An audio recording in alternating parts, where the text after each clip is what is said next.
A sea of anticipatory faces filled the courtroom as the drama played out. With their pencils, poised reporters lined the back of the room, anxious to capture what had turned out to be one of the most egregious betrayals in the history of reality television. With her hands folded and an unreadable expression, Janelle Brown sat at the plaintiff's table, but brewing beneath the surface was a storm. This was the culmination of years of heartache, frustration, and deceit. Mary Brown sat rigidly next to her, a thin line of lips squeezed together. Justice wasn't the only issue here. It was about being heard at last. Robyn, Brown, and Cody Brown were seated at the defense table. Across the room, Cody had lost his typically arrogant attitude. His fingers were tapping restlessly on the desk, and he appeared agitated in her typical act of frail innocence. Robyn sat next to him, holding a tissue and wiping at her eyes. However, nobody was fooled by the stunt. Today the room was brought to order by the judge, an elderly woman with a commanding presence and piercing eyes. The muttering abruptly stopped. She looked over the lip of her glasses and shuffled a stack of papers. "You can continue with your testimony, Mrs. Brown." Janelle inhaled deeply before getting to her feet. "Hey, hello, everybody, welcome back to my channel, Sister Wives and Evil Views Update. Make sure to give this video a thumbs up. Let's dive into the latest drama. Years of deceit were bearing down on her, but she was not going to give up her speech. With firm as she gazed straight at the judge, Cody and Robyn deceived the rest of us into believing they were operating in everyone's best interests, manipulated finances, and eroded family confidence. For years, however, we present evidence today that they misled both this court and us. A whisper rippled through the courtroom. Cody moved around in his chair. He saw that people who had once viewed him as the leader of a devoted, cohesive family were watching him, judging him, and quietly disbelieving him. Janelle's voice became louder as she turned to confront him directly. "We were informed that everything was distributed equally that served as our family's cornerstone. We based our entire existence on that promise." She pointed to the stack of papers in front of her lawyer. "However, what is the reality? In actuality, Cody and Robyn were using money that belonged to all of us to construct a life for themselves, while we struggled and barely managed to make ends meet." With her hands clenched in her lap, Mary moved next to her. Janelle went on, "We had faith in Cody. We had faith in you. However, you have been transferring family funds into a personal account. All along we had to make sacrifices. You said that it wasn't sufficient, so in order to help the family we had to do more. But what's the truth? You were purchasing a new house for Robyn with that money. You were using it to finance a way of life that none of us ever engaged in." Robyn's fingers clenched on her tissue as she took a deep breath. Cody's jaw was clenched as he sat up straighter. "That's not true," he replied hastily. His tone was defensive and strained. "A perceptive lady in a navy suit." Janelle's attorney stepped up and moved a folder across the judge's desk. "These are the financial records, Your Honor. Concrete proof that money was moved into an account that was only under Cody and Robyn Brown's control." Flipping over the pages, the judge took up the folder as she studied the damning evidence. The only sound in the room was the rustle of paper. Cody's face went white. He looked at Robyn, who was sitting motionless, breathing heavily. The judge looked up. "Do you have an explanation for this, Mr. Brown?" Cody shifted uneasily and licked his lips. His voice trailed off as he replied, This is a misunderstanding. The family's welfare was the reason behind these financial choices. Some things needed to be taken care of, and Mary's chair scraped loudly against the floor as she suddenly stood up. "No," she cut in her voice, piercing with passion. "No, Cody, the family was not the target of this. It was for Robyn and you. While the rest of us were left behind, you used the money you stole from us all to start a life with her." There was silence in the room. Cody parted his lips, then shut them again on the table, his hands balled into fists. When Mary spoke again, her voice broke. Recall the time you informed me that I wouldn't have enough money to purchase a home of my own. You mentioned that we should all exercise caution when spending money, that in order to further the common good we had to make sacrifices. She chuckled bitterly. The whole time you were lying. Robyn was able to speak at last. Her voice was shaking as she continued, that's not fair. You're giving the impression that we took something from you. Janelle's eyes flashed as she turned on her. Robyn, you did steal from us. You took everything.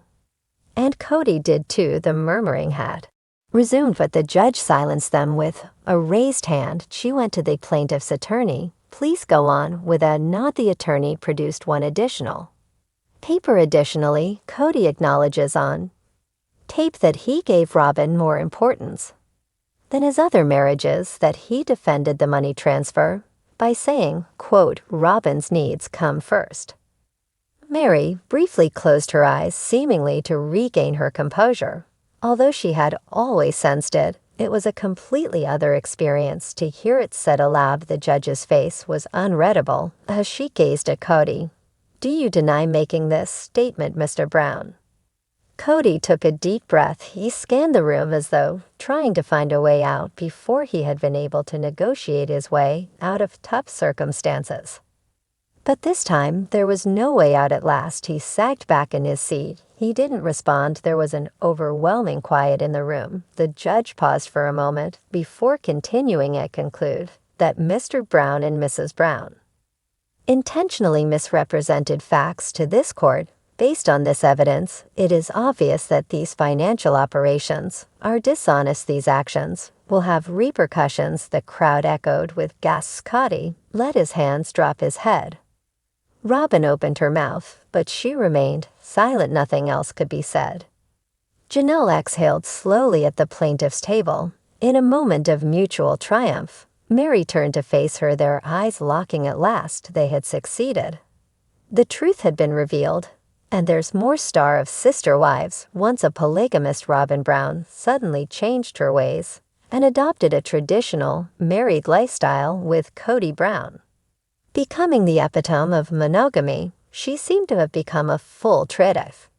Robyn is wearing a rather antiquated purple floral outfit and is enjoying her role as a stay-at-home mom in a $2.1 million property. She and Cody wear identical David Yurman rings, and she has a ton of dolls and children. Robyn, who was once a staunch supporter of plural marriage, is now completely into traditional married life with Cody. Robyn isn't going to give up just because it's just the two of them, and sometimes things go wrong in paradise. Despite her problems with Cody, she seems to be committed to the long term, claiming on screen that he picks fights over dumb things. Robyn has that old-fashioned woman thing going on, even though she changed and stopped using the passive, aggressive strategies of the past by telling everyone that she would feel disrespected if Cody took another wife. The 1950s lifestyle was oppressive, according to some, including me, because of significant social problems, including racism, which left many individuals yearning for change. There was homophobia. People were supposed to fit in, and extraordinary about-face resulted from all of these restrictions and injustices.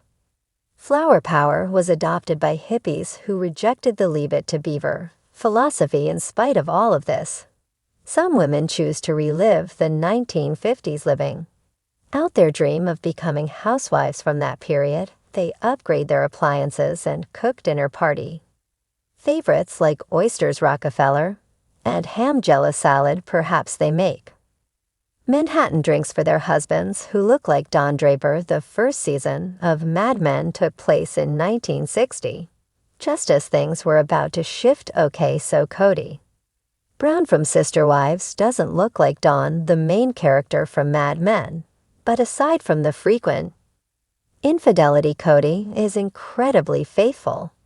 The patriarch of Sister Wives may occasionally behave similarly to him. Most of the time, Robyn is cool with him, taking the lead. Don, the fictional ad man, was born and raised in a time when women had limited authority. Cody was brought up with patriarchal polygamous values.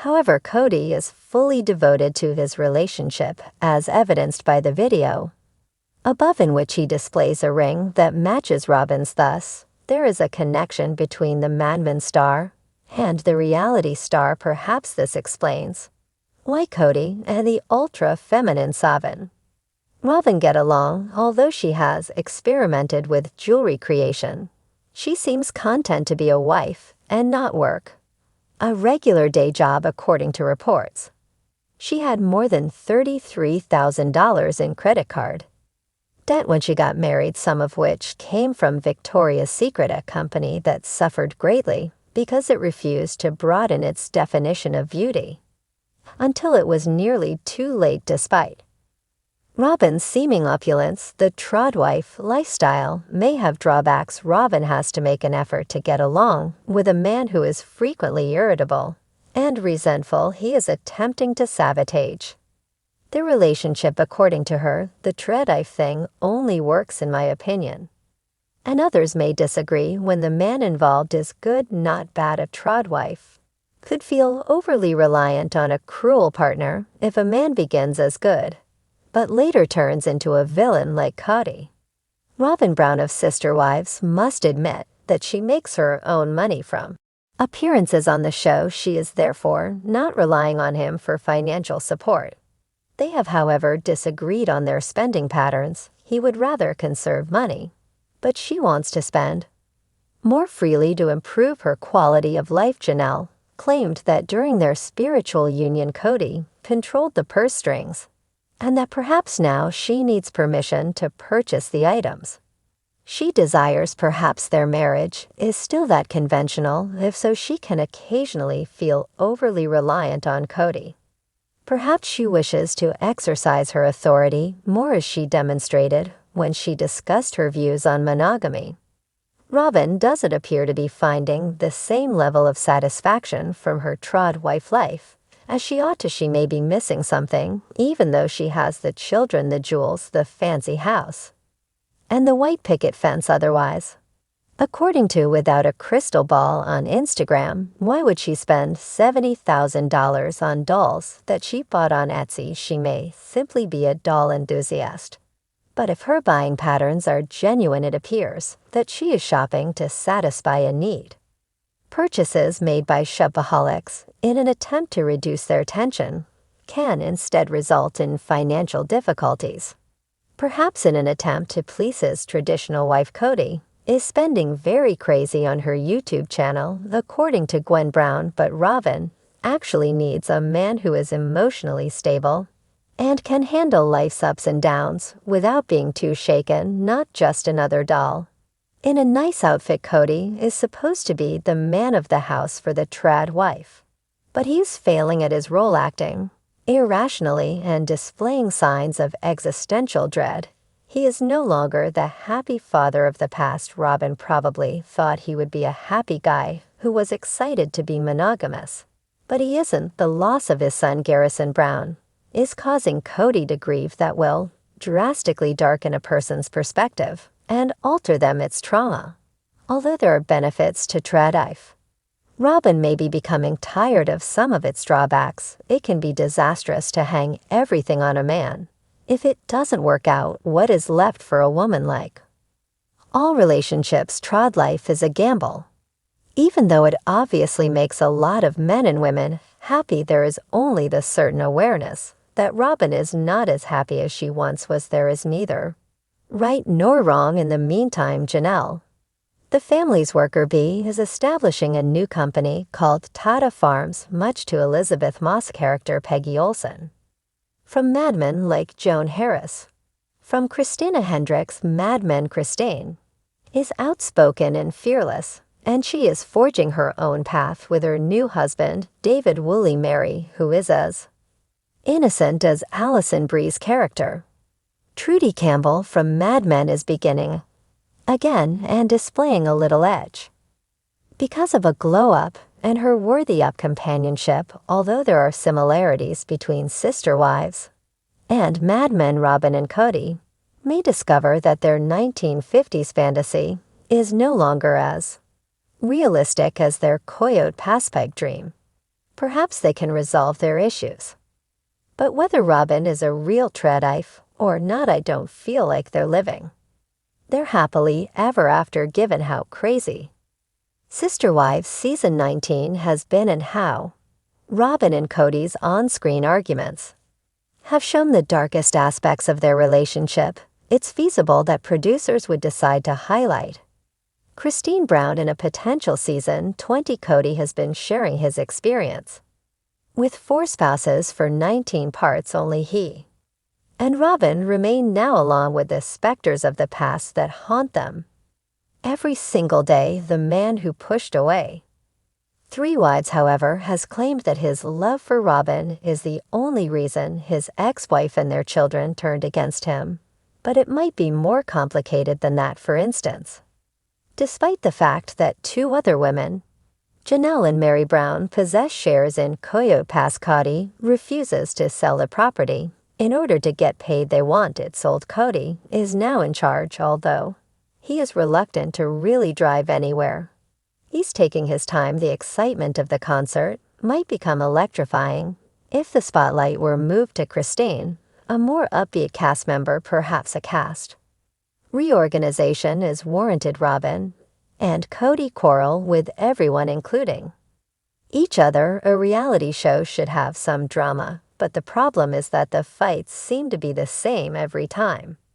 Kody never truly accepts responsibility for his actions, which indicates that he doesn't develop personally. Kody simply keeps acting like the victim around everyone, including his long-suffering ex-partners and some of their kids. Christine Brown from Sister Wives, meanwhile, has completely changed. She had never been happier than she is now. She might brighten screens and give viewers more motivation, positive vibes, and optimism if she became the star of a prospective Sister Wives Season 20. As it stands, Kody doesn't appear like a role model and is contributing a lot of murky energy. Christine, however, is a beacon of light because she had the courage to go and find happiness. She is an easy person to admire. David and Christine go on incredible adventures together. David and Christine are expanding their Airbnb business by renting out a second apartment. The first house they chose to rent out in Moab, Utah, is stunning, located near magnificent red cliffs and lovely hiking routes. Even the blustery Pond Brown melts around his mother, demonstrating the healthy and caring relationships Christine has with her children. Christine has the ability to infuse Sister Wives with vitality and optimism, transforming the occasionally stale series into something entirely new.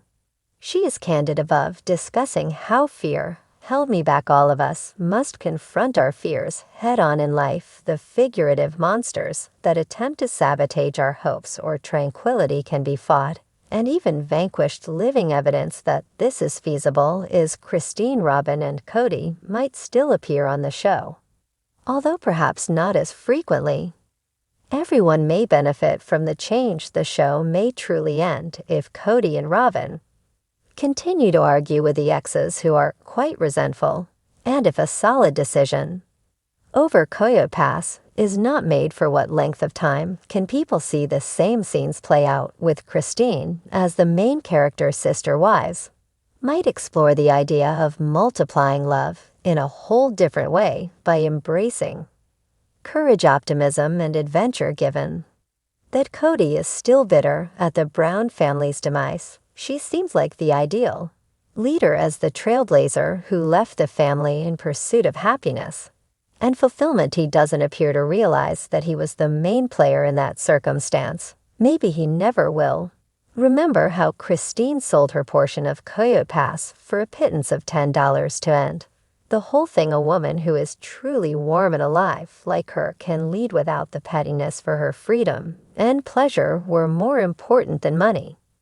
A series tainted by protracted and convoluted feuds can be revitalized by a woman like her. I want Christine to take us on her enchanted mystery tour because she knows how to enter the light. The on-screen drama feels a little stiff these days, even though Kody and Robyn Maybe the secret ingredient that makes this show heated the two might be able to resolve their issues and return strong in a potential season 21. If they had less screen time, they could demonstrate a renewed sense of thankfulness in a subsequent installment. By taking a brief break to reflect on their blessings, the entire situation will alter if producers take action, as the Sister Wives cast is at a standstill. Star of Sister Wives technology is helping Janelle Brown manage her mental health in the midst of her property disputes with her ex-husband Kody Brown. Following her departure from Cody and the polygamous Brown family in 2022, Janelle has been residing in North Carolina in order to launch their firm. In North Carolina, Janelle and her daughter Madison Brown Bush bought real estate. The Sister Wives Season 19 star recently shared her daring new tactic, which is to talk more and argue less. It seems like she's preparing for a fight over Coyote Pass and wants to arm herself with practical weapons. Janelle recently revealed that she started using an infrared sauna to help her relax because this week has been a lot, and her stress levels have been extra. It appears that the process of starting a new business, along with taking care of unfinished business with Cody, has taken a toll on her stress levels. Spending time in a sauna is like hitting the reset button, Janelle wrote in the caption of a selfie she posted on Instagram while sitting in one surrounded by red and purple lights. The fact that Janelle is more stressed than normal is not surprising. She's launching a new company with Maddie, figuring out what it's like to be a single woman, and still fighting with Cody and Robyn for her portion of Coyote Pass. Additionally, Maddie and her husband Caleb recently welcomed a baby girl into the family. It's a good move for the Sister Wives star to admit that she's stressed and then take steps to deal with it. Janelle needs to keep up her healthy lifestyle for the future because she already experienced a significant change in her health from a detox she underwent at the start of the year. Another important aspect of her self-care routine is that the sauna also improves her quality of sleep. Because she was raised in a household with 4 women and 14 children, Janelle has experienced stress throughout her life. She still has stress now that she's starting a new chapter in her life, but she has more time to deal with it effectively. An essential part of Janelle's ongoing health journey is taking the time to unwind in an infrared sauna. Although she has come a long way, self-care is a daily and continuous process. It's safe to conclude that Janelle's continuous conflict with Cody over Coyote Pass is a major source of her stress. It must be quite hard to deal with Cody. It's okay if Janelle has to spend an additional half hour in a sauna to help her get ready for her fight with Cody. She could have to fight the struggle of her life. Let us know in your comments and stay tuned by subscribing our channel to get more updates like this. Thanks everyone.